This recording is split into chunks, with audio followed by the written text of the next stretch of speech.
It's my pleasure tonight to introduce Paul K. Chappell, West Point graduate and Iraq war veteran, and he's the author of several books, including the Road to Peace series, which addresses waging peace, ending war, the art of living, and what it means to be human.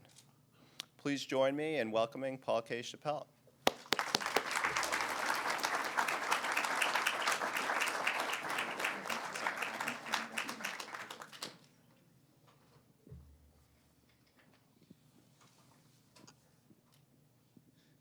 Can all of you hear me?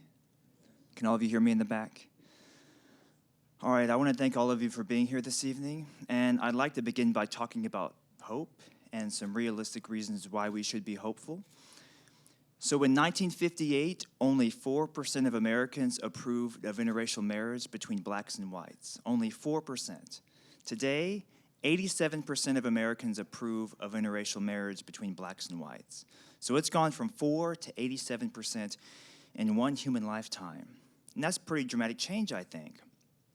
And I'm living proof of that dramatic change in attitude. My mother's Korean, my father's half white and half black, and I grew up in Alabama, so I'm living proof that attitude has changed. And since I was a child, both my parents always told me the only place in America where a black man has a fair chance is in the Army. My father was born in 1925. He had me when he was 54 years old. He grew up under segregation in Virginia during the Great Depression. And his reality was, being a black man in the 1930s and 1940s, before the Civil Rights Movement, he had more opportunity in the military than in other sectors of American society. And that's one reason why I went to West Point and why I went to the military. My parents were worried because I look Asian and I'm part black that I would have a limited opportunity. So I told my mother in 2009 I was getting out of the Army, and I told her over the phone, and she was screaming at me in the phone. She said, "Are you crazy? Are you out of your mind?" She said, "No one's going to give you a job. No one's going to hire you." She said, "It's bad enough you look Asian, but you're also part black." She said, "Who's going to give a job to a black man who looks Asian?" So those are my parents' fears. Those were legitimate fears. That was their truth. But things have changed. Things aren't perfect today, but we've made some progress. And if we've made some progress, why can't we make more progress? So 87% of Americans approve of interracial marriage, which means that 13% don't. So it's still a little bit controversial. So can you think of any other issues where there's been dramatic change? Can you think of any other issues where there's been even more dramatic change than the issue of interracial marriage? Oh, good point. Think about gay rights. 60 years ago, you couldn't be openly gay in San Francisco. Today, you can be openly gay in the Marine Corps. It's a pretty dramatic shift, right? What else? Where else has there been dramatic change? Women's rights, great example. Great example. We'll talk more about that in a moment. And let me give you a couple other examples of areas where there has been dramatic change. So here is a new idea. If you go back a few hundred years ago, almost nobody in the world believed this. Today, 99.999% of Americans believe this. The idea that white people are all the same race. If you were to go back a few hundred years, British people would talk about how the Irish are a separate subhuman race. And some British would call the Irish white chimpanzees, and some British people would talk about killing off the Irish. And there were many British who tried to kill off the Irish. In fact, under English law, if you were British, you could murder or rape an Irish person, and because that person was Irish, you would not be punished.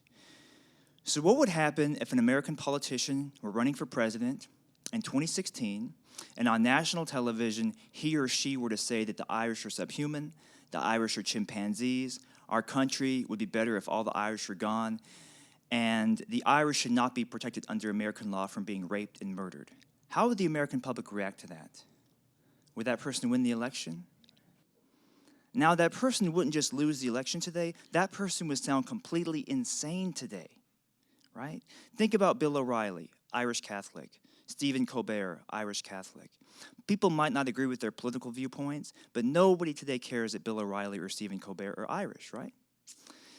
And it wasn't just being Irish. If you go back 500 years, people didn't believe that everybody in France was the same race, or everybody in that region, which became Germany, was the same race. There was no such thing as white people back then. So here's another area where there's been dramatic change. 200 years ago, women could not vote, own property, or go to college, and women were viewed as intellectually and morally inferior to men. And now is a justification used for the oppression of women. So if you go back 200 years, women could not vote anywhere in the world. By 1970, women could vote in over 100 countries. Now, we don't have women's rights everywhere today, but wherever you find a lack of women's rights today, you find a women's rights movement. There is a women's rights movement today in Pakistan. There is a women's rights movement today in Afghanistan. There is a women's rights movement in Saudi Arabia. If you go back 200 years, there was not a single women's rights movement anywhere in the world asking for full political, social, economic equality. So what would happen if an American politician were running for president in 2016, and on national television he were to say that women are intellectually and morally inferior to men, and women should not be allowed to vote, own property, or go to college? How would the American public react to that? How would Sarah Palin react to that? How would Michelle Bachmann and Condoleezza Rice react to that? I think Democrat, Republican, liberal, conservative, both political parties would denounce that position. And again, that person wouldn't just lose the election today, that person would sound completely insane today. So here's a viewpoint, if you go back a couple hundred years, less than 1% of the American population believed that women should have the right to vote. There were women's rights activists around the 1830s, 1840s who were doing petitions for women's right to own property, and they had trouble getting women to sign the petition. And now attitudes have changed pretty dramatically in this country and in many other parts of the world. So here's another issue where there's been some dramatic change. What would happen if an American politician were running for president in 2016, and on national television, he or she were to say that the reason why we're having a drought in California, the reason why we're having all this extreme weather and these hurricanes, the reason why we have Ebola is because the gods are angry and we have to sacrifice a human being to please the gods? How would the American public react to that? Would that person win the election? Obviously not. And again, that person wouldn't just lose the election, that person would sound completely insane today. Now keep in mind, every major agricultural civilization practiced human sacrifice at one point in their history. The Greeks, the Romans, the Hebrews, the Carthaginians, the Aztecs, the Mayans, and they also practiced animal sacrifice as a matter of government policy. What would happen if an American politician were running for president in 2016 and on national television he or she were to say that the sun goes around the earth and people who don't believe that should be tortured and executed? How would the American public react to that? Obviously, that person would not do well in the election. Now, the reason I'm mentioning all of this is because there are only two possibilities that we can consider. The first possibility is that we today are right about every single issue, which has never before happened in human history. The second possibility is that we today are really, really, really wrong about certain issues. The second possibility is that we today are so wrong about certain issues that people in the future will look at us the way we look at people who thought the Irish were subhuman, the way we look at people who practiced human sacrifice, the way we look at people who supported slavery, the way we look at people who supported segregation in the South. So what seems more likely? We're right about everything, or there are some issues we're really, really wrong about? So what are some of the issues you might be wrong about? What do you think? Animal rights, great point. Oh, maybe some of our economic policies, right? If humans were so wrong for so long about slavery, human sacrifice, could we also be wrong about other issues? Now keep in mind, the issues that we're really, really, really wrong about are not yet even issues. For example, women's right to vote is an issue in 1870. It's not an issue in 1270. You go back to 1270, people are not talking about women's right to vote. It's not an issue yet. Abolishing state-sanctioned slavery, getting rid of all state-sanctioned slavery is an issue in 1850. It's not an issue in the 5th century BC in ancient Greece. We don't know of anyone in the 5th century BC in ancient Greece who even conceived of the idea that you could abolish state-sanctioned slavery. Democracy is an issue in the 5th century BC in ancient Greece, but it's not an issue in the 12th century BC. We don't know of anyone in the 12th century who even conceived of the idea that you could have a form of government to rule hundreds of thousands or millions of people other than a monarchy, right? If you look at tribal communities, they're typically egalitarian, but once you have huge populations, whether it's the Aztecs or the Greeks or the Romans, you often see monarchy, and then democracy becomes a later form of government. But there was a point where democracy, even in ancient Greece, was very controversial. And there was a point where it wasn't even an idea. If you go back to the time period of the Iliad, no one even in that time period even seemed to conceive of the idea of democracy. So what if some of the biggest problems we're facing today are not yet even issues that we're aware of? Let me give you an example of that. Would all of you agree that two of the biggest problems in human history have been racism and sexism? Two of the biggest problems in human history have been racism and sexism. Was there racism 2,000 years ago? Absolutely. Was there sexism 2,000 years ago? Absolutely. But did you know that there was no word in the English language for racism until around the 1930s? And there was no word in the English language for sexism until the 1960s. So if you go back to 1800, people have no concept of what racism is. It's not even a concept. It exists, it's a problem, but people are not aware of what it means. So if you were to go back to 1830 or 1840 and talk to Ralph Waldo Emerson, and I mentioned Ralph Waldo Emerson because he was very racially progressive for his time period. If you were to go back to the 1800s and talk to Ralph Waldo Emerson and call him a racist, he would say, "What does that mean?" And you'd say, "Well, you think the Irish are subhuman." He'd say, "Of course they're subhuman, they're Irish." So people have no concept of what this thing is, even though it is a problem. What if some of the biggest problems we have today are problems that we don't even have words for yet? Very humbling thing to think about. Now, something I have to emphasize that I cannot emphasize enough is that the people who lived before us were not stupid people, and these were not crazy people. Many of these were very, very smart people. So I want to give you an example of how an idea that to us is common sense, if you go back 500 years, this idea makes no sense. So imagine going back 500 years and trying to convince people that the earth goes around the sun. Would that be an easy or hard thing to do 500 years ago to convince people that the earth goes around the sun? Be nearly impossible. Because if the earth goes around the sun, why don't you feel a sense of motion? Why don't you feel anything moving? Why aren't buildings falling over? And if you look up, it looks like everything's moving around you. Even in the 21st century, we still say the sunrise and the sunset. The sun doesn't rise or set. It's an illusion, but we still say that today. Now, if you're in a merry-go-round and the merry-go-round is spinning around really quickly, what happens if you let go? Go flying off the merry-go-round. So the earth is rotating at around 1,000 miles an hour. Why don't people go flying off the face of the earth? So imagine going back 500 years and telling people not only is the earth going around the sun, but the earth is spinning like a top. People would say, "You're crazy. I have physical proof the earth is not moving. Look, the earth is not moving, and I can see everything move around me," right? So we have this perception that Galileo was smart, everybody else was stupid. Galileo knew that what he was proposing was completely counterintuitive, and very intelligent people could believe that the sun goes around the earth based off what they know about the world and how that information is filtered through their worldview. If we had more time, I could put you in the mindset of somebody who supports slavery. I could put you in the mindset of somebody who practices human sacrifice, and I could explain how a perfectly intelligent human being could believe that based off the information they have available to them and how that information is filtered through their worldview. Now, the reason I'm mentioning this is just because people today don't agree with us, we cannot assume they're stupid and crazy. The world is more complex than that. And we have to understand what information do they have available, how is that information filtered through their worldview. Just to give you an example, I grew up ultra-conservative. I grew up a little bit to the right of Rush Limbaugh when I was a teenager. And my attitude has changed over time, but I think that if we assume people are stupid and crazy, we're oversimplifying the problem, and we're denying ourselves an opportunity to really reach out to people and try to transform how they think and how to persuade them, and how we can also learn things ourselves that can help us dialogue and find common ground. So here's an issue I think we're really wrong about that I want to talk about today. And it's an issue that I don't think is talked about very much. So I want you to imagine that there is a college class here 100 years from now.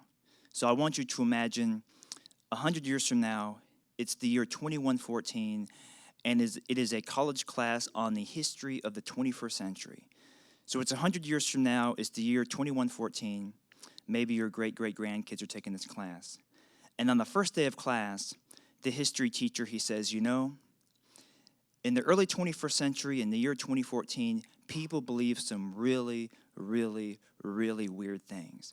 And these weren't stupid people. These weren't crazy people. Many of these were very smart people. But probably the weirdest thing that people believed in the year 2014 was people used to believe that human beings are naturally violent. And that's a really weird idea, because if anybody in 2014 got HIV or cancer or diabetes or malaria or Ebola, nobody would ever say that's human nature. People would realize something had gone wrong.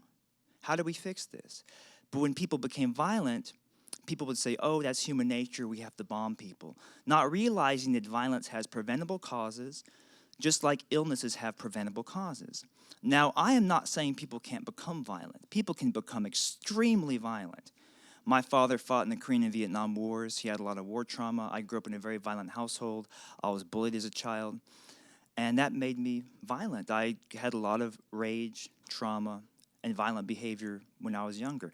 I got kicked out of elementary school for fighting, almost got kicked out of middle school, got suspended in high school for fighting. But I wasn't born that way. I was conditioned to be that way.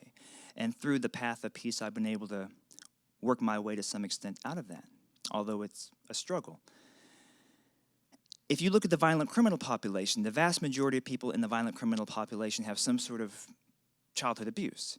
So I'm not saying people can't become violent. I'm just saying that violence has causes, preventable causes that we can work to understand, prevent, and in that way make our society better. So to talk about whether we're naturally violent or not, I want to ask you some questions. The first question I want to ask you is, what is the greatest problem of every army in world history? Every army in world history, no matter what time period or culture, has a single greatest problem. Can any of you guess what that problem is? So I want you to imagine you're a Greek general in the 6th century BC, Greek general in the 5th century BC. You have a lot of problems, but what's your biggest problem? Somebody arrogant? Somebody mentioned getting soldiers to kill? Supplies. Great answers. Now, armies, by the way, have lots of problems. Supplies, food, water, disease, logistics. The other army is a big problem. You have to defeat them in combat. But this problem is even bigger than the other army. If you don't solve this problem, the battle will never begin. The greatest problem of every army in world history is, when a battle begins, how do you stop soldiers from running away? If you look at combat, in combat, our flight response is far more powerful than our fight response. Most people's natural reaction, when you try to stab them or shoot them, most people's natural reaction is to run away as fast as they can, as far as they can. Ask anyone who's been in combat, and they will tell you it's terrifying. And General Patton said, anyone who says they're not afraid in combat is a liar. So forget everything you've ever seen in the Hollywood movie. Forget everything you've ever seen in a television show, and think about your own common sense. If a grown man ran at you screaming with a machete, that'd probably freak you out, right? Probably scare you, probably make you want to run the other direction. So now imagine 40,000 grown men with swords running at you, trying to kill you. That's probably going to scare you. Think about a mass shooting in America. When there's a mass shooting at a movie theater or a school, when there is a mass shooting in America, what is by far the most common human reaction to people experiencing that? Panic, running away. People are screaming. People are running out the door. Some people are jumping out the windows. Afterwards, people are crying. People are traumatized. By far, the most common reaction to a mass shooting is panic. In many cases, nearly uncontrollable panic. Now, I first heard this idea at West Point. And at West Point, every male cadet has to take boxing their freshman year as a mandatory class.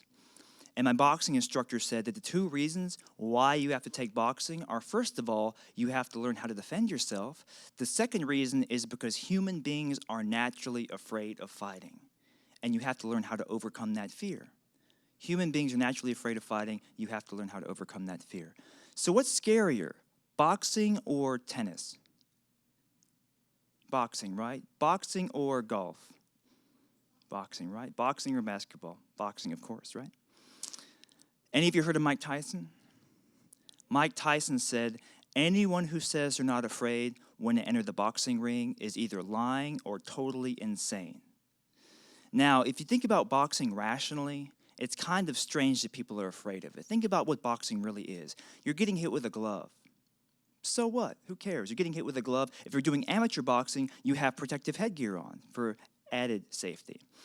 If you're doing boxing, there are very strict rules. You can't punch, kick, or knee to the groin. You can't headbutt. And there is a referee to protect both fighters. So it's kind of strange that people are afraid of boxing with all those safety precautions, but many people are still afraid of boxing. Now compare boxing to fighting the Roman army. So in boxing, you cannot punch, kick, or knee in the groin. The Roman army would train their soldiers to stab people in the groin. So imagine you're facing 40,000 Roman soldiers, and they're going to do everything in their power to stab you in the groin and kill you. That's going to be terrifying to many people. I often hear people compare football to war. You ever hear that comparison where people compare football to war? But football is nothing like warfare. Think about football. You can't grab someone's shirt in football. You can't grab someone's helmet in football, let alone kill somebody. In warfare, there are no referees, no rules. Kill people however you can. So the purpose of these ancient battles was to make soldiers panic and run away. That's where the majority of casualties were inflicted, was during panic and retreat. Typically, the cavalry would mow people down, and the majority of casualties were inflicted during the panic and retreat. Now think about getting a cavity today. Think about getting a cavity in 500 BC. Which is worse? 500 BC, right?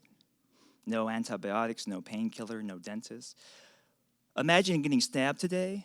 Imagine getting stabbed in 500 BC. Which is worse? 500 BC, right? Now, here's the very interesting thing about all of this. The very interesting thing about all of this is that people fought all the time back in 500 BC. People were constantly fighting. You had almost constant warfare in ancient Greece. Around that same time period, you had the Warring States period in China, and the Persian Empire was trying to conquer everybody. So now the question we have to ask is, if human beings have this fear of being stabbed, shot, and killed, how were these ancient armies able to get soldiers to fight and not run away? So imagine you're a Greek general in the 5th century BC, and you know this about human nature. You know that your soldiers do not want to get stabbed and die a violent, painful, horrible death. You know that your soldiers do not want their wives to become widows and their children to become orphans.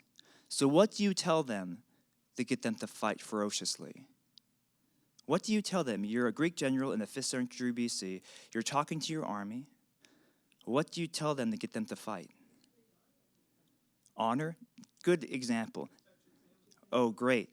Now, armies have many techniques they use. They use many, many techniques, and they typically use a combination of various techniques.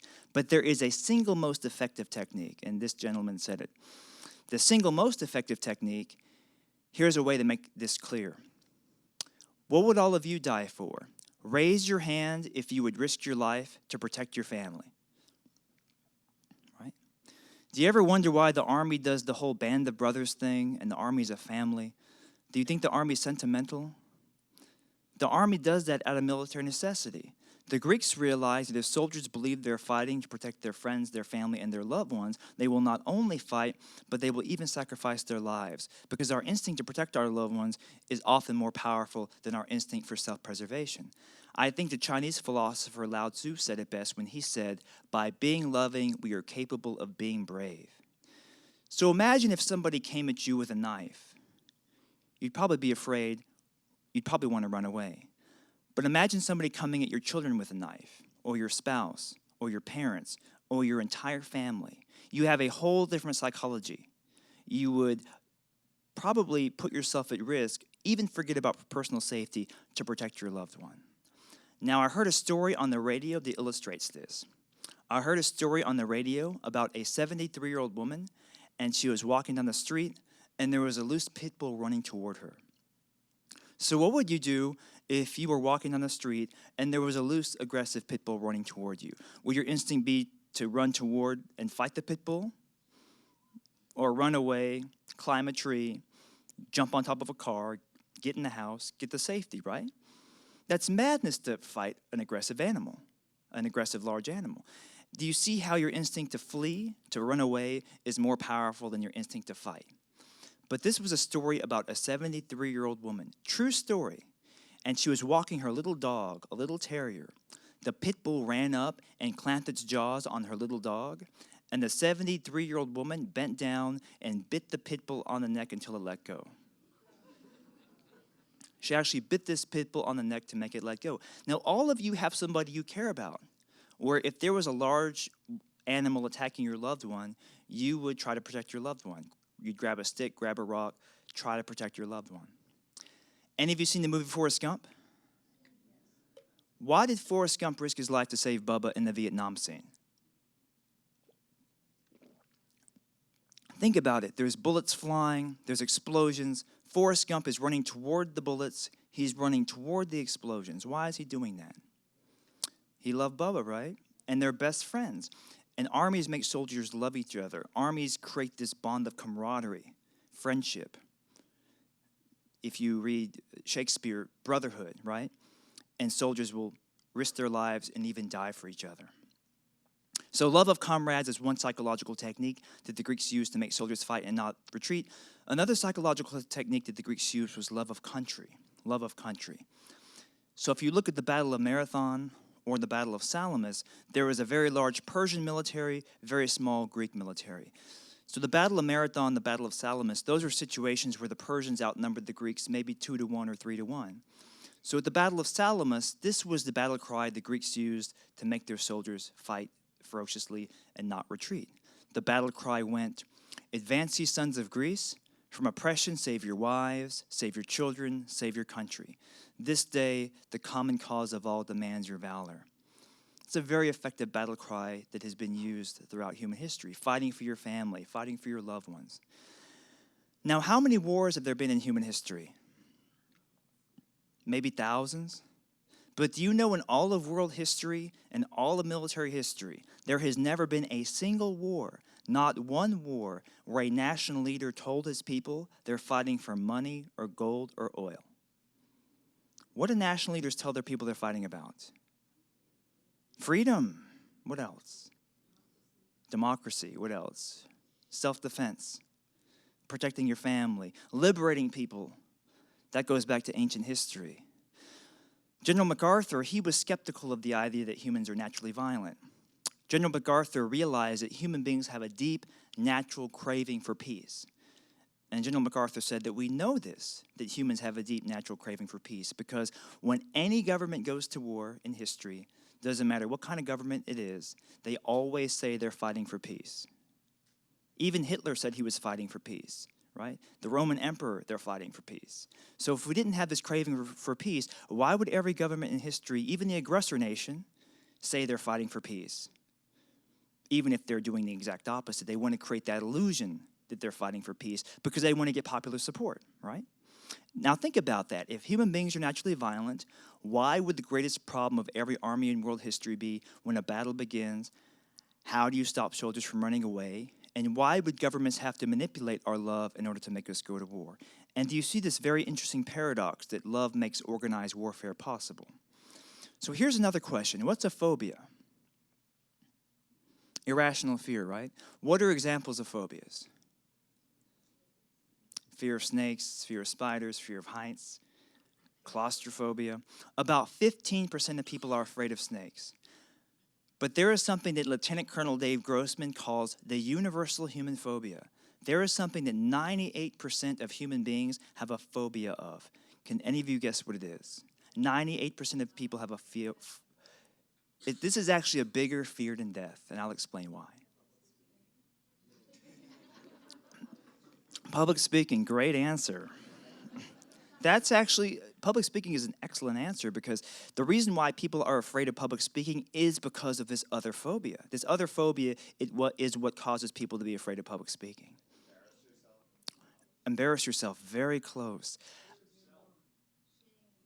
Very close. Around 98% of people have a phobia of human aggression directed at them. Interpersonal human aggression scares most people, and I'm going to explain how this is a bigger fear than death. Every year in America, tens of thousands of people die in car wrecks. Very, very tragic. But every day, millions of people casually drive without a worry or care in the world. Every year in America, hundreds of thousands of people die from the effects of smoking. Very, very tragic. But every day, millions of people casually smoke without a warrior care in the world knowing the risk. But if there is one serial killer in a town, and that serial killer kills a few people, the whole town can go upside down. One mass shooting gets the whole country's attention, the whole country can go upside down. One terrorist attack in America kills 3,000 people, very tragic. The whole country goes upside down and dramatically alters our way of life. So 3,000 people die every couple months in car wrecks. Why do car wrecks not dramatically alter our way of life the way that terrorism does? Think about it. Is it really about control? Let me give you an example. Is it really about control? First of all, when you're driving, you don't really have control. You have control over your own vehicle, but you don't have control over the other drivers texting and driving, or driving drunk, or falling asleep at the wheel, or being distracted, or not paying attention. You only have control over your own vehicle. Now, you might say that, well, when you're driving, you have the illusion of control because you're holding the steering wheel, so you're not afraid. But think about riding in a taxi, right? Do most people have a phobia of riding in taxis where you have no control? Or think about this scenario. How many of you have been on a long road trip and been in the passenger seat and gone to sleep? Probably everybody in the room, right? Do you have any fear of that? Do you realize how dangerous that is to be in the passenger seat and go to sleep when someone's driving? In the Army, you're not allowed to do that because when you're awake, you have an extra pair of eyes on the road and you can help keep the driver awake. But people don't have a fear of going to sleep as passengers when they're on a road trip. Most people don't. And think about that. You are completely giving up control. You are in the car, another person's driving, you go to sleep, you might never wake up, right? It's not really about control. There's something else going on, because if it was about control, most people would have a phobia of sleeping on a road trip, but most people do not. There's something else going on, and let's dig into what that could be. So I read an article in The Atlantic. That said that after September 11th until today, if you are an American citizen, you are as likely to be killed by your furniture as by a terrorist. You're as likely to die because your furniture falls on top of you than to be killed by a terrorist. So in 2010, globally, 15 American citizens were killed by terrorism. In 2011, globally, 17 American citizens were killed by terrorism. Now, I'm not trying to minimize that loss of life. That's a lot of lost life for those families. But I'm trying to show that if you look at these statistics, we're not likely to be killed by terrorism. If you were to multiply that number by 1,000, let's say that 1 year, 15,000 American citizens were killed by terrorism, that would still be less than half the number of people killed every year in car wrecks. So what's going on? Well, here's another way to look at it. I'm going to give you two scenarios, and you tell me which scenario is more traumatizing. The first scenario, you're riding your bike, you fall off your bike, you break your leg. The second scenario, you're riding your bike, a group of people grab you, hold you down, and break your leg with a baseball bat. Which is more traumatic? The second one, right? But why? If you have the exact same physical injury, why does it matter how you broke your leg? Why does it matter? A human being did it to you. Think about a natural disaster. You have no control when there's a natural disaster, earthquake, hurricane, tornado, wildfire. You feel helpless. What's worse, being a black family in the South and having your house burned down by a wildfire, or being a black family in the South and having your house burned down by the KKK? Which is more traumatic? It's that a human being did it to you. Now, we are so vulnerable to human-induced trauma. We are so vulnerable to human-induced trauma that a human being does not even have to physically touch you to traumatize you. A human being can betray you. They can humiliate you. They can make fun of you, verbally abuse you, bully you. They can call you a racial slur. They can spit in your face. They can spread malicious gossip about you. They can shun you. That is how vulnerable we are to human-induced trauma. I know many people who would rather break their leg in an accident than be betrayed by those closest to them. I know many people who would rather break their leg in an accident than be publicly humiliated.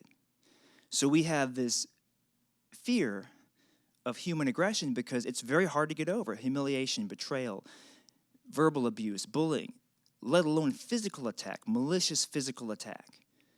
you have to go through that whole process of forgiveness, which can be a lifelong journey. Now, again, with terrorism, with mass shootings, right, there is a human being intent on destruction, a different psychological dynamic than a natural disaster or other causes of injury and death. Now, this is why terrorism is so dangerous. This is why terrorism is truly so dangerous. The reason why terrorism is so dangerous is because of how we react to it. If Al-Qaeda would have said they want us to spy on our own people and torture and betray our own values and bankrupt our economy partly through war spending, we would have never done that, but by attacking us, we willingly do that.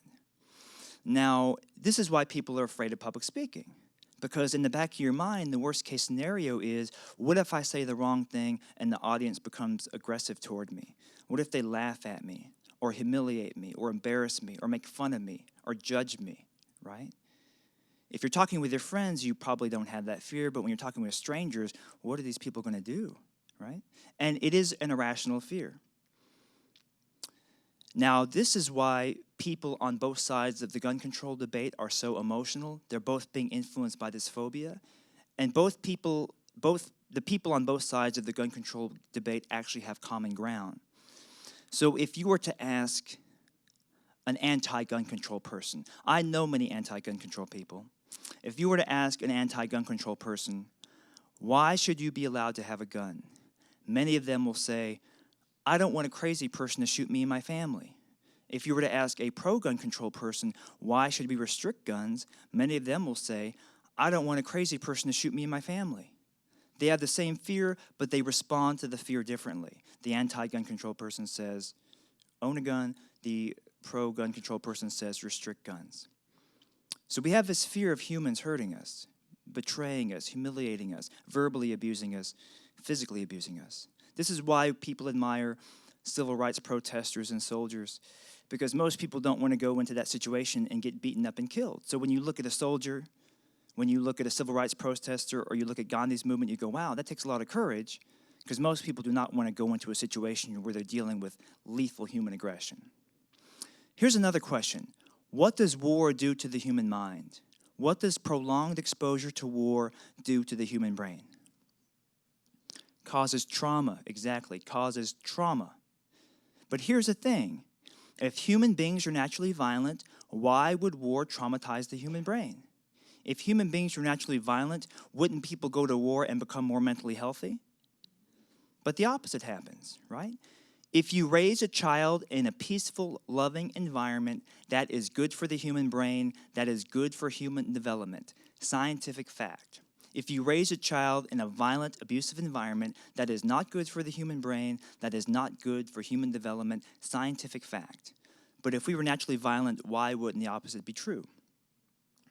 So the Army did a study in World War II. In World War II, there were two Army medical doctors, Swank and Marchand. And they did a study that found that after 60 days of sustained day and night combat, 98% of soldiers suffer psychiatric trauma. After 60 days of sustained day and night combat, 98% of soldiers suffer psychiatric trauma. But 2% of soldiers can be exposed to war for long periods of time and kill and kill and kill and never go insane. So why is that 2% different?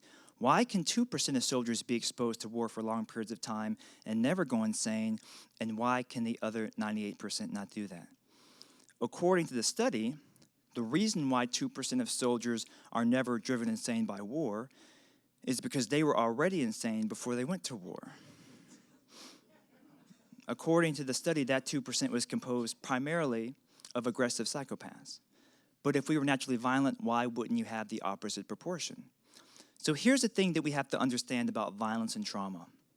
In all of human history, in all of recorded human history, there has never been a single recorded instance, not one recorded instance of a human being becoming traumatized from receiving a genuine act of kindness. Never before happened. But if you receive an act of violence against your will, it can traumatize you, maybe severely. And you might say, well, that's because violence causes physical injury. But in all of human history, there's never been a single recorded instance of a human being becoming traumatized from inflicting a genuine act of kindness.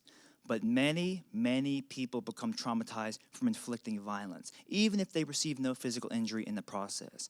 So I'm going to talk about how people can be traumatized from inflicting violence. Imagine if I had you spend an entire day with a 5-year-old girl. And your mission during this day is to get to know this 5-year-old girl as well as possible. Find out, what does she want to be when she grows up? Does she have a pet? What's her pet's name? What's her family like? What are her interests? What's her favorite game? And then go play her favorite game. Go eat ice cream. Go to the park. Spend the whole day getting to know this 5-year-old girl as well as possible. Now, at the end of this day, I want you to look the 5-year-old girl in the eyes, and without blinking or turning your head, I want you to take a hammer and bash her skull in. Around 98% of the human population will become traumatized from inflicting that intimate act of violence. But what if you know nothing about the girl? What if you know nothing about her? You don't spend the entire day with her. The percentage of people traumatized will decrease slightly. What if you never see her face? What if you hit her in the back of the head with a hammer? The percentage of people traumatized will decrease slightly. What if you don't use a hammer? What if you shoot her with a rifle at 300 yards? The percentage of people traumatized will decrease. What if you believe she's evil, and you believe her family's evil, and you believe she and her family are subhuman, and you believe they want to kill your family? Percentage of people traumatized goes way down. What if you drop bombs at 10,000 feet? Percentage of people traumatized goes way down. So the war system is able to create all these forms of distance that reduces the percentage of people traumatized. So I read a book at West Point called On Killing, written by Lieutenant Colonel Dave Grossman. He was a West Point psychology professor and Army Ranger. And in his book On Killing, Lieutenant Colonel Dave Grossman says that it is unnatural for human beings to kill other human beings, and we have an innate aversion to killing our own species. Now, that had countered everything I had been taught growing up, because growing up, watching Hollywood movies, killing seemed very easy. But Lieutenant Colonel Dave Grossman says that we have an innate aversion to killing other humans, our own species. And he says that the evidence we have for all of this is the entirety of military history. So in order to wage war, how must a country portray an opposing group of people? As evil, what else? Inferior, dangerous, more broadly speaking, as non-human. So we have thousands of wars in human history. We have a huge body of evidence. We have wars from every time period, every culture. There has never been a single war that has not had dehumanization, often through overt political propaganda. Now, dehumanization is done through what Lieutenant Colonel Dave Grossman calls distance. And he talks about 3 kinds of distance. The first form of distance is psychological distance. Psychological distance means portraying people as subhuman. And this is often done through derogatory name-calling. And in On Killing, Lieutenant Colonel Dave Grossman talks about how our own country has used derogatory name-calling in war to portray people as subhuman. So what do we call the Germans we fought them? We call them Krauts and we call them Huns. Keep in mind there are multiple racial slurs for every ethnic group. What do we call the Japanese when we fought them? Japs. And it wasn't just derogatory name-calling. If you look at World War I, there was an official British propaganda poster depicting a German soldier as a gorilla. In World War II, there was an official American propaganda poster depicting a Japanese soldier as a rat. In World War II, there was an official Japanese government leaflet depicting a British soldier as a wolf. So what do we call people we're fighting now in the Middle East? When you turn on CNN, what do you hear on CNN? What do they call people we're fighting today in the Middle East? You hear the word terrorist. And the word terrorist has a racial connotation. When Americans hear the word terrorist, do most Americans immediately think of a blonde-haired, blue-eyed Christian? All right, most Americans think of a Muslim. If a Muslim is in his own country fighting the U.S., we call that person a terrorist or an insurgent. And think about the history of terrorism in the U.S. Have the majority of terrorist acts been committed by Muslims? Think about the Unabomber. Think about Timothy McVeigh. Did all of you know that in Birmingham, Alabama, that one city between 1957 and 1963, 18 black churches and homes were bombed? During a 2-year time period in Mississippi, during the 1960s, in just 2 years, 50 black churches were bombed or burned. So if you think about terrorism against African Americans, terrorism against Native Americans, millions of people killed, even terrorism against the Irish, you realize any race can commit terrorism. Now, this goes way back in history. What did the ancient Greeks call all non-Greeks? They called them barbarians. Any of you know where the word barbarian came from? It was a way of making fun of how people talked.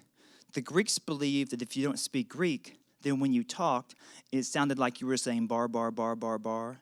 So they call those people barbarians. So making fun of how people talk is a subtle way to dehumanize them. Now, dehumanization can be very subtle or it can be very overt. Here's an overt example of dehumanization. Have any of you seen the movie Hotel Rwanda?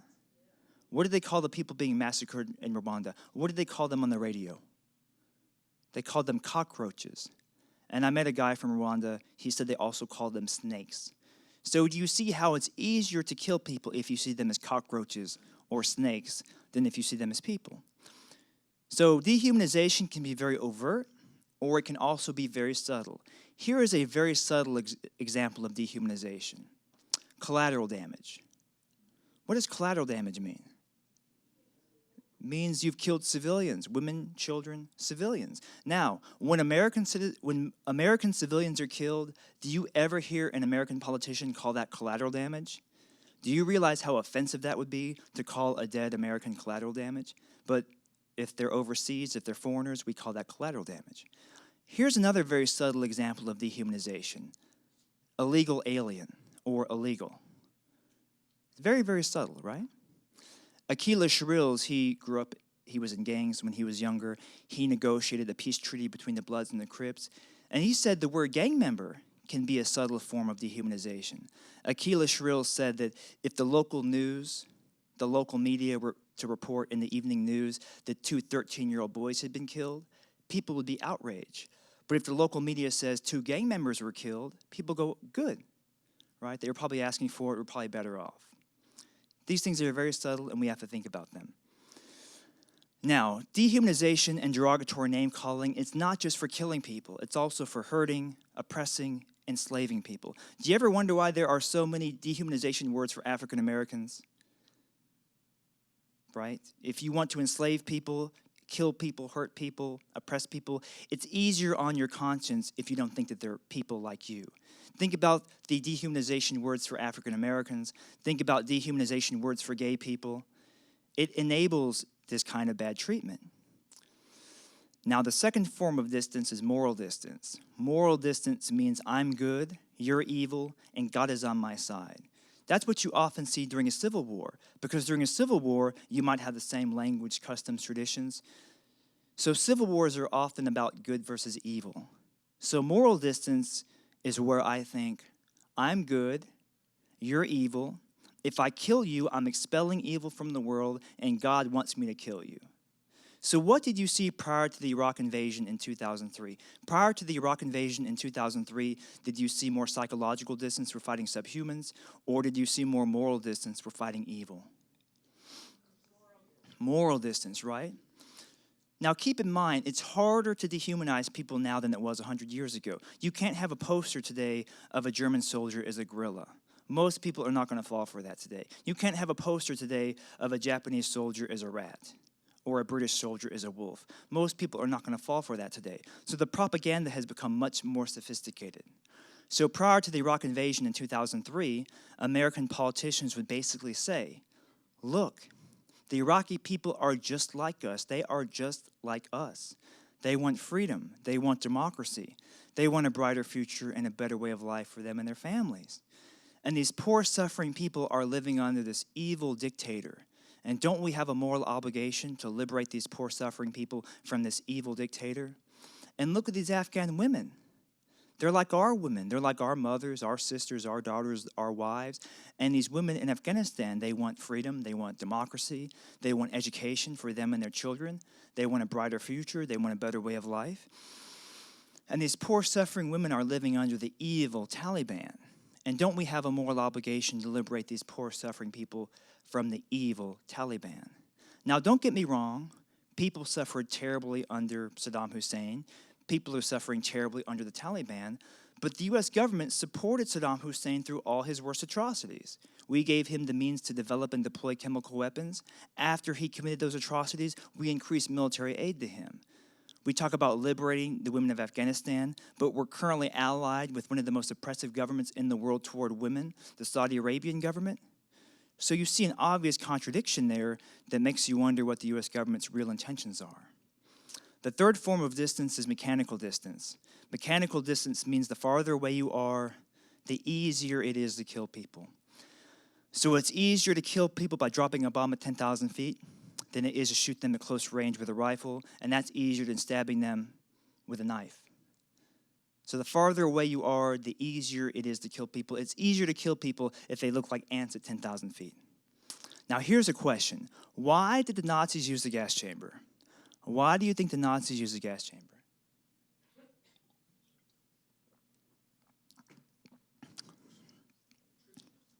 Why did the Nazis use the gas chamber? Pardon? Oh, great point. You could not see them suffer. Now, there is a very common myth that the Nazis used the gas chamber because it was efficient. But there's really nothing more efficient than a firing squad. A firing squad is very efficient. And the Nazis killed nearly 1 million people with firing squads before they switched to the gas chamber as their primary method of execution. And if you look at why they switched, if you look at the rationale of Heinrich Himmler or Adolf Eichmann or the Commandant of Auschwitz, the rationale was we have to protect the executioner because there were too many Nazi soldiers becoming traumatized from killing women and children. Now you have that 2%, but many of the German soldiers had problems with that. So it was all about protecting the executioner. Now when people are being executed, whether it's firing squad, hanging, or electric chair, why are their faces almost always covered? Is it for their benefit? It's to protect the executioner. It's to protect the executioner. Now, when people are being executed, whether it's lynching in the South, or crucifixion in the Roman Empire, or ISIS cutting off those 2 journalists' heads, why are their faces not covered? Because, exactly, they are trying to traumatize you. They are using the execution as a terror weapon. So in the South, when the KKK would lynch a black man, they don't cover the man's face because they are trying to terrorize and traumatize the black population. The Roman Empire, when they crucify a rebel, they don't cover the rebel's face because they are trying to terrorize and traumatize all potential rebels. ISIS, they are trying to traumatize and terrorize the American people. They are using the execution as a terror weapon. Does it work? It works pretty effectively throughout history, right? It is more traumatizing if the person's face is not covered, if you are using that as a terror weapon to frighten and terrorize a local population. Now, mechanical distance. This is why you so often see road rage and you so very rarely see sidewalk rage. Think about you're walking through New York City. It's crowded, you're bumping into people, you're getting in the subway. Think about the Tokyo subway. People do not become enraged with nearly the frequency when they're walking as when they're driving. Because this big machine cuts you off, you can't see the person's face, all you see is a middle finger pop up, and it makes you angry, right? But think about that. If human beings are naturally violent, why would every country in history have to create distance in order to wage war? Why would every country in history have to dehumanize the enemy in order to wage war? And why would it be so hard to hurt or kill somebody if you see that person as a human being? Now, I teach something called peace leadership. When I was in the Army, I realized how people have excellent training in waging war. But most people have no training in waging peace. So just as soldiers have excellent training in waging war, we must have excellent training in waging peace.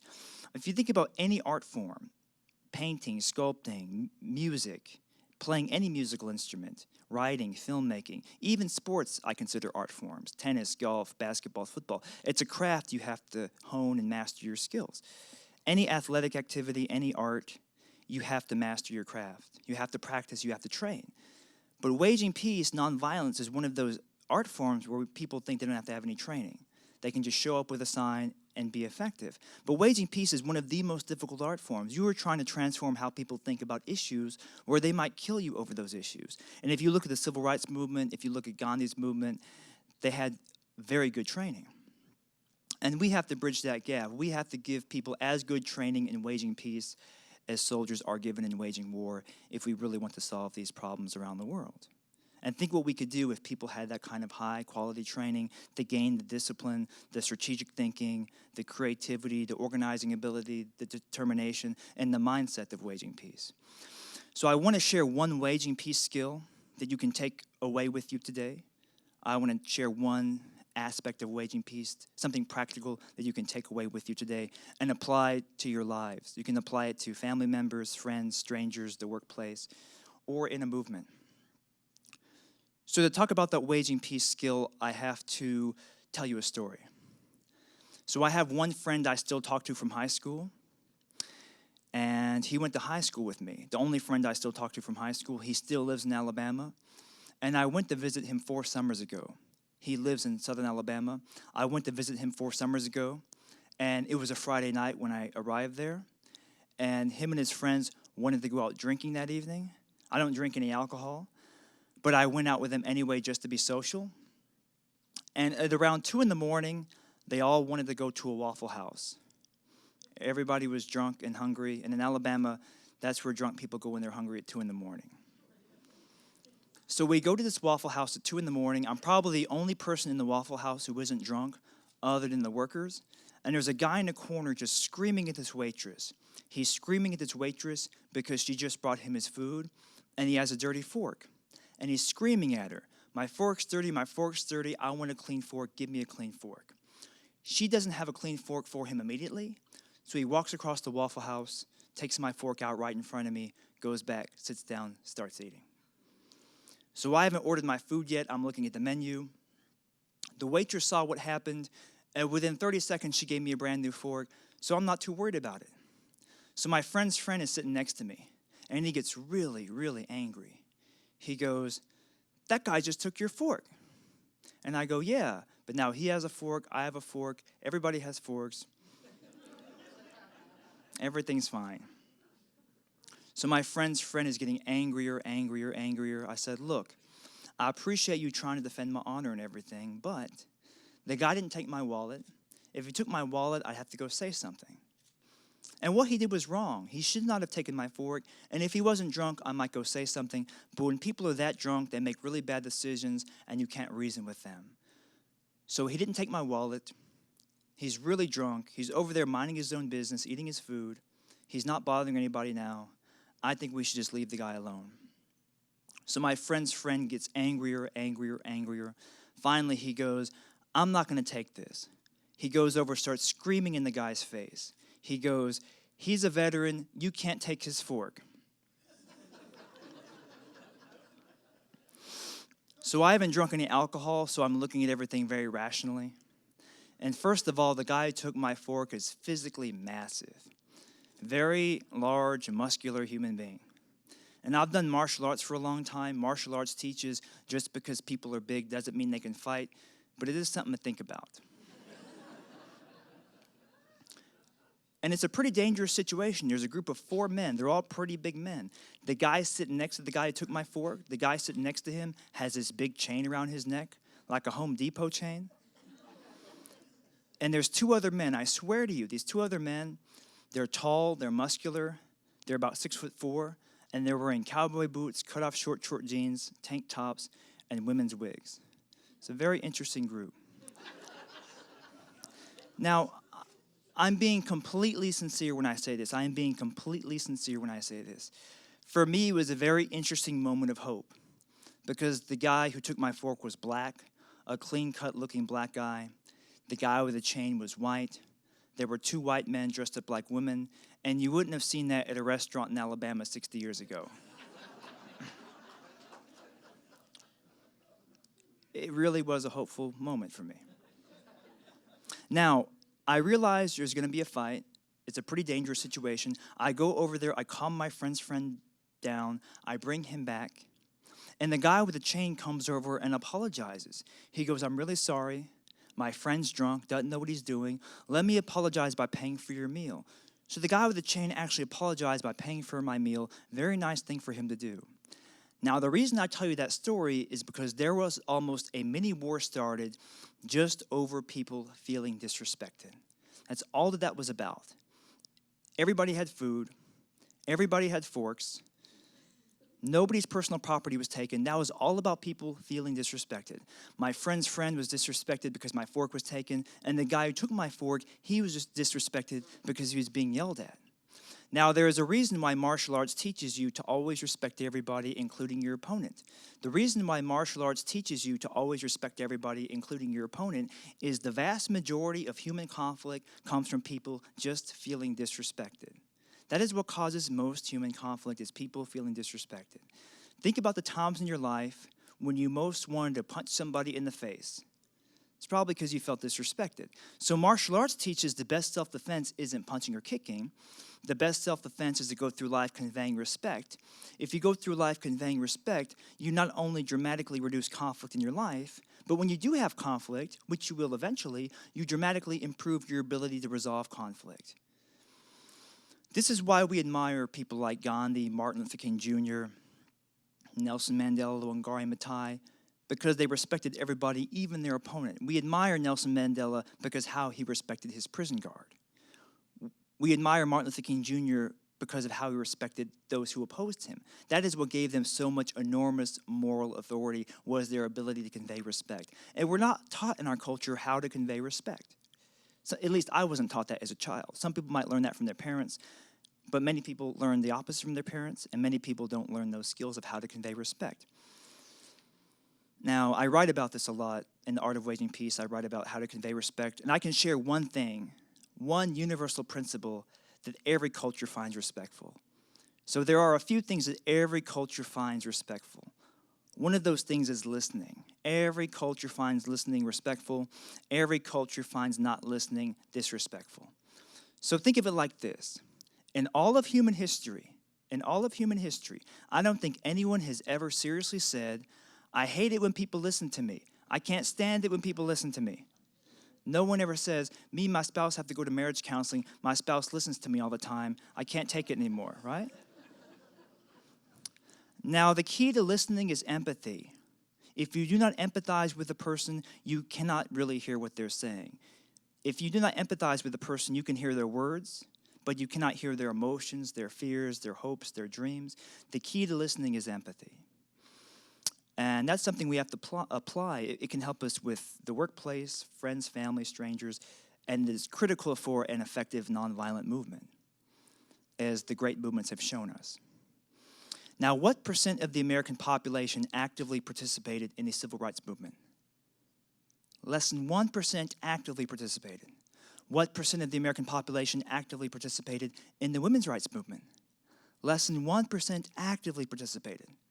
So less than 1% of the population made this dramatic change happen. This is the other 1%, right?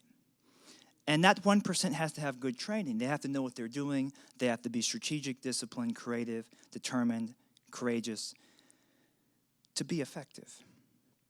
Now, I want to go back to the very beginning of the talk, and I want you to imagine 500 years from now. Remember when I talked about how much things have changed regarding how we see the Irish, human sacrifice, women's rights? So I want you to imagine 500 years from now, and I want you to imagine two possible futures. The first possible future is that 500 years from now, people look back upon us, and they look at our war making, they look at our possession of nuclear weapons, they look at our environmental destruction, and they think, what were people thinking back then? Right? What were people thinking in the 21st century? But in a way, those people are proud of us because we created the change necessary for them to have a future.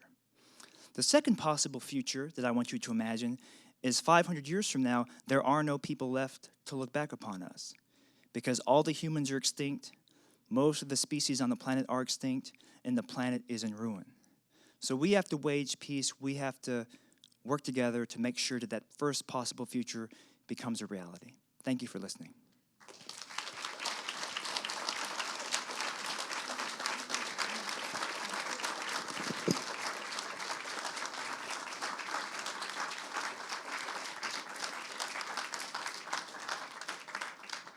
We'll open it up for some audience questions now. Go.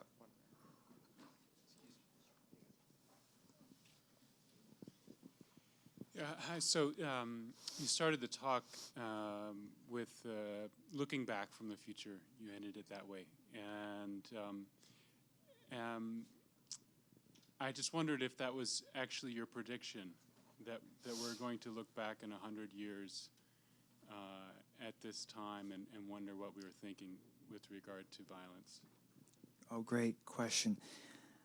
I think if humanity survives, we will look back in that way. If we do not change our very destructive behavior, the human species will not survive. So I think that if we survive, we will have to change our attitude toward war making, nuclear weapons, and environmental destruction. The future will depend upon what we do. War is not inevitable, but peace is not inevitable. I can really imagine a peaceful future, and I can really imagine humanity going extinct. And I think if we do the right things, if we are active enough, if we wage peace in enough numbers, with the right strategies, with the right discipline and creativity and cooperation, we can create a future where people will look at us the way we look at people who supported slavery, practiced human sacrifice, viewed the Irish as subhuman. But it all depends upon what we do today. Thank you.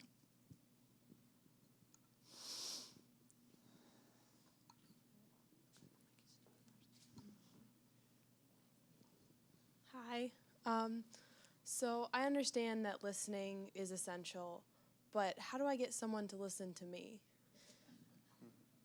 If I want to create a change and I want to talk, how do I get somebody else to listen?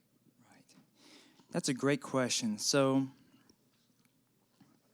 I had a situation a few years ago where I was talking to somebody who was pro-war, and this person did not want to listen at all. And I was in a street corner, there was a protest. The person just wanted to talk, and I just sat there and listened to the person for as long as they wanted to talk. I just sat there and listened, asked them what they thought. I was very respectful. I was very empathetic to their point of view, and I just let them get it all out. And after that, he listened to what I had to say. Now, that won't always happen. What you learn in martial arts is that there is no technique that works every single time. It's about finding a technique that increases your probability of success. So when I used to talk about ending war 10 years ago, if I talked to 10 people, I might persuade 1 out of 10, and I probably alienated the other 9 out of 10. And I worked on my techniques where I got to the point where I could maybe persuade 3 out of 10, and the other 7 people I don't persuade, I don't alienate them. I think today I can maybe persuade 6 out of 10, but the other 4 people, they come away thinking that I treated them well, I treated them respectfully, and I listened to them. So it's very unlikely I alienate any of those 10 people. It might happen, but it's much less likely. So I'd much rather be able to persuade 6 out of 10 than 3 out of 10 or 1 out of 10, and I'd much rather alienate 1 out of 10 or 0 out of 10 rather than 9 out of 10. But I think that if you listen and you are genuinely empathetic, there is a higher likelihood that people could reciprocate. So it doesn't work every time, but I found that that gives me the best chance of success. And I'm still trying to improve my own techniques, so thank you. So I have a friend in the nonprofit world, used to be called the public interest world, who's a do-gooder in Washington. And he is known as a consummate fundraiser. And the trick, he said once, is that he listens well with empathy. Wow. So it works on all sorts of levels. But my question is for you. I think there's maybe a difference between the way we can listen with empathy as individuals and in groups, and the way we get the people in positions of power around the world, running state governments, to do the right thing with respect to outlawing war. So how do we make the connection between listening with empathy as individuals in groups to people, you know, whom we may connect with, and achieving peace? No, that's a great point. Now, listening in groups, getting groups to listen to you. How did the civil rights movement get people to listen to them? They practiced active nonviolence. They waged peace. They would do a boycott. They would do a protest. They would do something to dramatize the issue, to dramatize the struggle.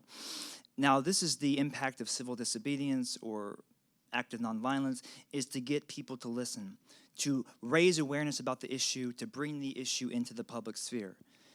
But if you look at the civil rights movement and other effective movements, Gandhi's movement, for example, to free India from British colonialism, Gandhi and King were known for being very respectful. And Gandhi and King would also listen and not demonize their opponent. And they, of course, had a lot of reason, a lot of right to do that, because they were living in terrible conditions, suffering, in some cases, almost daily death threats. So I think that on the personal level, listening is very effective. And on the more social level, there is a role that active nonviolence can play to bring the issue into the public sphere and to get people to think about it. But that has to be done in a strategic, creative way in order to be effective. You were clear about nonviolence not being innate, but what about this desire for control and for power? I mean, is that something that you could speak upon? And when someone does desire that power and control, and what that does with... Oh, great question. So when people desire power and control, I think that's why we have to have things like laws. We have to have social norms. I think that it would be much harder for someone like Hitler to come to power in Germany today. And you have to have restraints and laws to prevent people from abusing other people. To give you an example, you had Brown versus Board of Education, the Supreme Court decision that was going to desegregate schools. And they tried to desegregate Central High School in Little Rock, Arkansas. And there was a mob outside the high school threatening to lynch the black students, the Little Rock Nine, as they were known. And President Eisenhower brought in federal troops with bayonets and rifles to desegregate the school. What did Martin Luther King Jr. think about that? About using federal troops with rifles and bayonets to desegregate a school. What did Martin Luther King Jr. think about that? He actually supported Eisenhower, and he thanked Eisenhower for doing that. And there was an interview with Martin Luther King Jr. shortly after that. And the interviewer asked Martin Luther King Jr., he said, "How could you support the use of violence, the use of federal troops with bayonets and rifles to desegregate a school?" And keep in mind, by the way, the soldiers were there for a year, and every black student had a personal bodyguard for the year. And Martin Luther King Jr., he said, "Look, I'm not an anarchist." He said, "I support the intelligent use of police force." He said, "This is not an army attacking a race of people. This is not an army invading a country. This is intelligent use of police force to uphold the law of the land." Now, let's say that 1 out of 1,000 people, 1 out of 1,000, is going to be a repeat violent offender due to whatever causes that might be influencing their behavior. 1 out of 1,000 is going to be a repeat violent offender. If you have a community of 800 people, that's not too bad, right? If you have a community of 1,000 people, the other 999 people can control that one person. But what if you have a community of 300 million people, and 1 out of 1,000 is going to be a repeat violent offender? How many violent people is that in your community of 300 million people? That is 300,000 violent people. You have to have some sort of law enforcement. Because when you have a huge population, you're going to have some serial killers, child molesters, you're going to have murderers, you're going to have people who want to take other people's money. And now we can reduce those numbers. I'd much rather live in a country that has 2,000 murders a year rather than 30 or 40,000 murders a year, right? I'd much rather live in a country that has 15 serial killers rather than 500 serial killers, right? We can reduce those numbers. We might never get to zero, but we can make significant progress. Now, I am not at all arguing in favor of prohibition, but as long as we have alcohol in the world, we will have to have police officers. You will have to have law enforcement, because when people get drunk, they are more likely to commit violent crime, and they have a higher propensity for violent behavior. So ending war is politically organized violence between countries. War takes massive amounts of resources that take away from the public interest. You have to have infrastructure, you have to have propaganda, you have to have the political system, the population behind it. Warfare is a different kind of mechanism because of the amount of public support needed to create that politically organized violence between countries. We might never have zero murderers. We have to have law enforcement, but I think we can create a future where there is no politically organized violence between countries, especially if people realize how much warfare and the preparation for war actually hurts them. If the American people knew that warfare actually hurts us economically and makes us less safe, the way that war today is being waged. Paul, we're going to try to get some student questions in. Excuse me, sorry. Hi. So you spoke a little bit earlier about terrorist organizations, Al-Qaeda and ISIS. I was wondering how you would sort of combat that form of terrorism if it's not war and it's not perhaps just listening to what they have to say. What would you do instead? Oh, great question.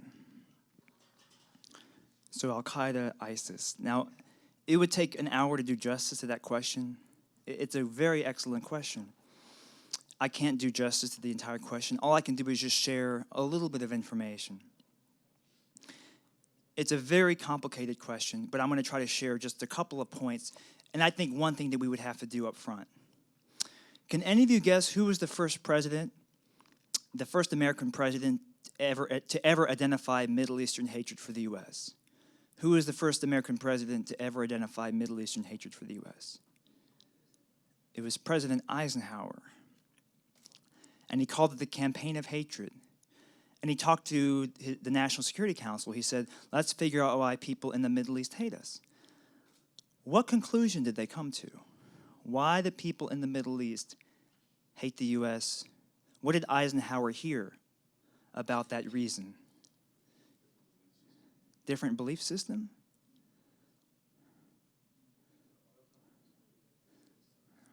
Is it because we're free and democratic? What Eisenhower heard from his advisors was that it is because we block freedom and democracy in the Middle East. We block freedom and democracy in the Middle East. You might say that doesn't make any sense. But think about every government we support in the greater Middle East. They're almost all dictatorships. The majority of them are dictatorships. The Saudi Arabian government, one of the most ruthless dictatorships in the world. We supported Saddam Hussein. If you look at the Arab Spring, the people who are protesting against the dictatorships in Tunisia, Egypt, Bahrain, we support the dictatorships in Egypt, Tunisia, Bahrain. And Iran had a democratic revolution. They had a democratic revolution, and Mossadegh, their prime minister, he was inspired by the American Declaration of Independence, and we overthrew their democratically elected government and reinstated the Shah, a brutal dictator, and we supported the Shah, a dictator. Now, that has created a lot of problems. Out of that oppression, there has been extremism that has arisen out of that. And if you look at the Arab Spring, right, there is a sign there that there are many people in the greater Middle East who want democracy. That was a grassroots movement in many countries where people were craving democracy, and they were resisting dictatorships, many of which we supported. So I think the first thing we have to do is we have to change American foreign policy. Why do we support the Saudi Arabian government? Why do we support this dictatorship? The Saudi Arabian government cuts people's heads off. They oppress women. Why do we support them? Now, if there was not a single drop of oil in the greater Middle East, would we care what happens there, right? Why did we support Saddam Hussein? Why did we support the Shah of Iran? Now, this is part of the problem. It's not the entire answer, but I think that just to offer one thing, we would have to change American foreign policy. For me, I feel like I'm American to the core. I grew up with those traditional American values. I grew up just not liking monarchy. I really admired those American revolutionary values when I was a child. I do not like tyranny. I do not like monarchy. I grew up with those values just instilled in me. And it bothers me. I served in the military. I consider myself American to the core. I really value and cherish my American citizenship. My mother, she is an immigrant from Korea, and she has told me how important citizenship is in this country. She's lived in much different circumstances, and she's really helped me appreciate being an American. And it bothers me that our government overthrows democracies and supports dictatorships. And I think it bothers the American people. That's why American politicians will not say they're doing that. American politicians will not give a lecture to a politician in office. Will not tell the American people, oh, we're overthrowing this democratic government, we're going to support a tyrannical government for economic interests. And I cannot think of anything more un-American than overthrowing a democracy and supporting a dictatorship. I cannot think of anything more un-American than that. And so I think that I really treasure American values. And I think that that's something we have to change. To give you a parallel, Martin Luther King Jr., Frederick Douglass, Susan B. Anthony, Elizabeth Cady Stanton, they would look at the Declaration of Independence and they would say slavery is un-American. Look at the Declaration of Independence.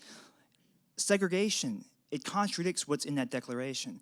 And our country has made progress. Our country has made progress that has brought our domestic policy more in line with those values. We're not all the way there yet, but we're further along now than we were in 1814 or 1914, right? You go back to 1814, women couldn't vote. African Americans couldn't vote. Many white people couldn't vote. The American Revolution, the founding fathers talked about no taxation without representation, right? That means you cannot tax me unless you give me political participation. If you want to govern me, you have to get my consent. And that's a very legitimate grievance. If you want to govern me, you have to get my consent. But decades after the American Revolution ended, less than 10% of the American population could vote. Women couldn't vote, African Americans couldn't vote, most white people couldn't vote unless they owned land. And those nonviolent movements, the non-landowners struggling for equal rights, the Irish, the women, the African Americans, all those different oppressed minorities has brought our country more in line with those values. We're not all the way there yet, but we made progress. And I think we also have to have a movement to bring our foreign policy more in line with American values. For the most part, the world doesn't hate America because of our values. For the most part, the world hates America because we don't live up to our values. The hypocrisy, right? And going back to the issue of respect, another thing that every culture finds disrespectful is hypocrisy. There's a very famous story about Gandhi, where a woman came to Gandhi and she said, "Gandhi, please help me, my son won't stop eating sugar. Gandhi, please help me, my son won't stop eating sugar." Gandhi told the woman, "Take your son home, bring him back to me 8 days later." The woman came back to Gandhi 8 days later, and Gandhi said, "Stop eating sugar." And that was it. And the woman was very confused. The woman said, "Gandhi, why did you make me go through all that trouble to take my son home and bring him back 8 days later? Why didn't you just tell him 8 days ago to stop eating sugar?" And Gandhi said, "Because 8 days ago, I was still eating sugar," right? So hypocrisy, right? If you're working for a boss and you come in late one day and your boss tells you to be on time and your boss is late to work every day, you're going to say, "Who does he think he is to tell me what to do? He's late every day." But what if your boss is early every day? If your boss gives you a lecture on being honest and he is the most dishonest person you know, it's going to make you angry. Hypocrisy makes people angry. Look at the Bible. Jesus talks about the hypocrite, the man who has a log in his eye and criticizes the man who has a speck in his eye. And Jesus says, first take the log out of your own eye, and then you can help your brother remove the speck from his eye.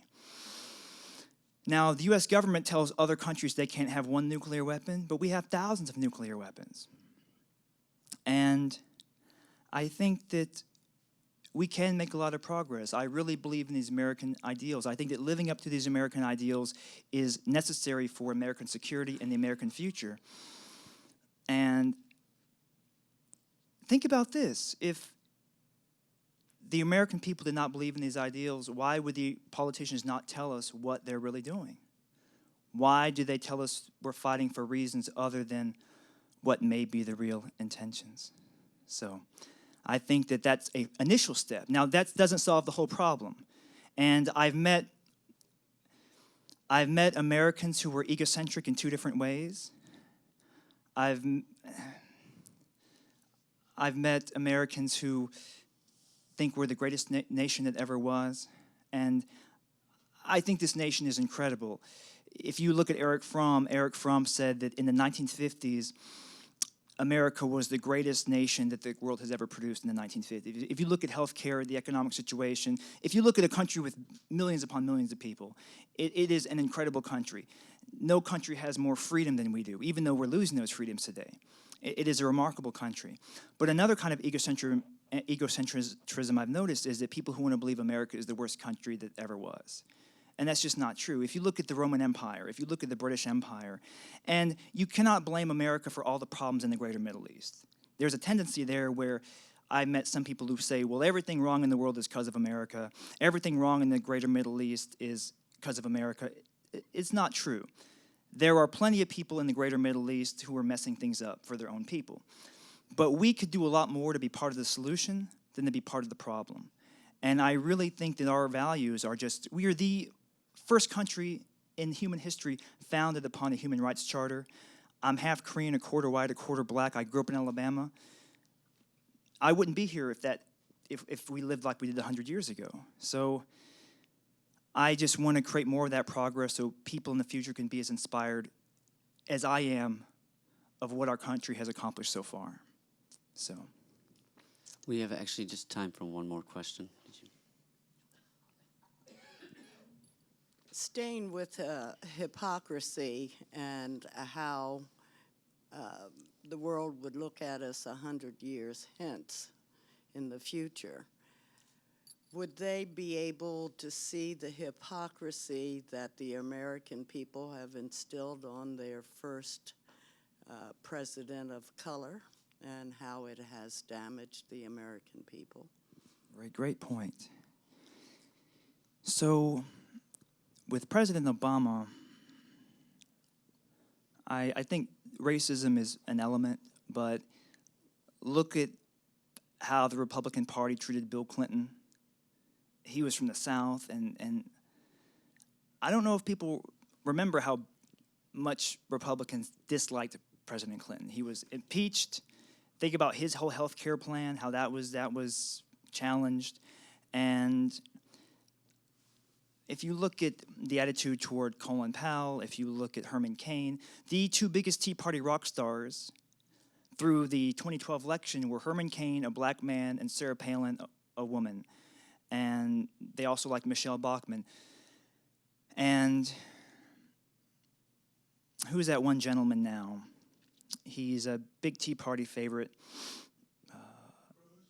He's African-American neurosurgeon. Ellen West. Ben Carson, right? So I think it's complex. I think there are elements of racism remaining. There are many people who went through the civil rights struggle who oppose civil rights who are still living. But if you look at the popularity of people like Ben Carson or Colin Powell or Condoleezza Rice or Herman Cain at one point in the 2012 election was a front runner, and he made some mistakes in an interview. Several interviews, he made some mistakes, but there's no telling what might have happened if he had not made those errors. And then there was that sexual scandal where he was accused of sexually assaulting a couple of blonde white women, and his funding, his financial support went up from his supporters when that happened. 100 years ago, people would have wanted him to be lynched, right? I think it's complicated. I think that there is an element. I think there's an element that President Obama has a Middle Eastern name. There is overt racism today toward Middle Eastern people. And if President Obama had grown up in Georgia and had a name like Brian Jones, I don't think people would be saying he's a Muslim, right? I think there's a combination of factors. But if you look at how the Democratic Party looks at Nancy Pelosi or President Clinton, or pardon me, the Republican Party treats other candidates who are also white, I don't think that racism is the sole element. I think that if President Obama were white, we might see something very similar to how Bill Clinton was treated, or something along those lines. But we have a long way to go. The point I'm trying to make here is I grew up in Alabama. I'm part black. I look Asian. I've experienced racism before. I know things are not perfect. The point I'm making is we made some progress. If we made some progress, why can't we make more progress? And you made a very excellent point, because that is certainly a problem. And I think that we have to be aware of these problems. We have to realize that racism is not gone. But we also have to acknowledge how far we've come, because when we do not acknowledge how far we've come, we can become cynical, we can become hopeless, and that is one of the greatest threats to progress and democracy, is this attitude of cynicism and hopelessness. Well, there's no point in voting, there's no point in doing anything, nothing's going to change.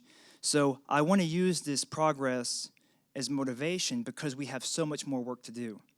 And if we realize that we have made some progress, why can't we channel that toward all the important work that remains to be done, so we can have the peaceful future that people and our planet really deserves. So, thank you. Thank you very much, everyone, for coming tonight. Real quick, I have a website, peacefulrevolution.com. Again, that's peacefulrevolution.com. I work for the Nuclear Age Peace Foundation. They were founded in 1982. Their mission is to abolish nuclear weapons and empower peace leaders. Their website is wagingpeace.org. If you could go to those two websites, I'd really appreciate it. Peacefulrevolution.com, wagingpeace.org. There's more information about how to get involved. And if you'd like to email me, if you have any questions, I'd be happy to answer those. And thank you again for being here. I really appreciate it.